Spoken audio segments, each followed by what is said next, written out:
સુરતમાં આરટીઓની બોગસ રસીદ બનાવવાની સરકારને ચૂનો ચોપડ્યો હોવાની ઘટના સામે આવી છે ત્યારે સુરતમાં ટ્રાફિક પોલીસને ઝડપેલા વાહનો 3 યુવાનો 1 વર્ષથી બોગસ રસીદો બનાવી છોડાવી જતા હતા અને જો કે આરટીઓમાં ભરવામાં આવેલ દંડની રસીદોનો QR કોડ સ્કેન કરવામાં ભાંડો ફૂટ્યો હતો અને આ મામલે ટ્રાફિક જવાન દ્વારા સરથાણા પોલીસ મથકમાં 3 ઇસમો સામે ફરિયાદ નોંધવામાં આવી છે।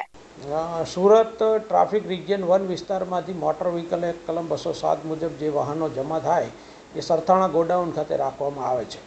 અને આરટીઓમાં દંડ ભરે અને એની રસીદ રજૂ કરેથી આવા વાહનો છૂટા કરવામાં આવતા હોય છે।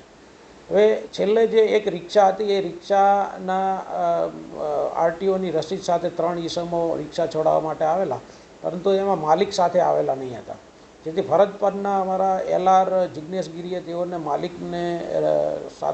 માલિકને મોકલવા માટે જણાવતા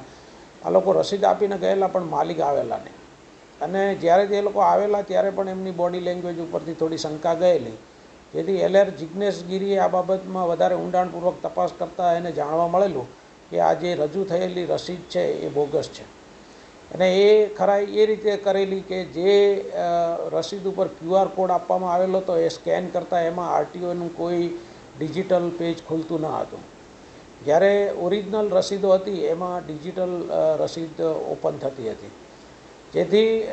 LR જિગ્નેશ ગીરીએ છેલ્લા 1 વર્ષ દરમિયાન જે વાહનો છૂટી ગયેલા હતા આરટીઓના રસીદથી એ તમામની QR કોડ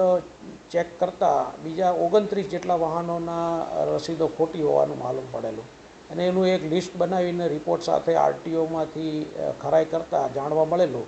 કે આ વાહનો બાબતમાં કોઈ આરટીઓમાં દંડ ભરાયેલો નથી અને આ જે રસીદ છે એ પણ આરટીઓમાંથી ઇસ્યુ થયેલી નથી, જેથી આ રસીદો બોગસ હોવાનું જાણવા મળેલું, જેથી આ બાબતની વિગતવારની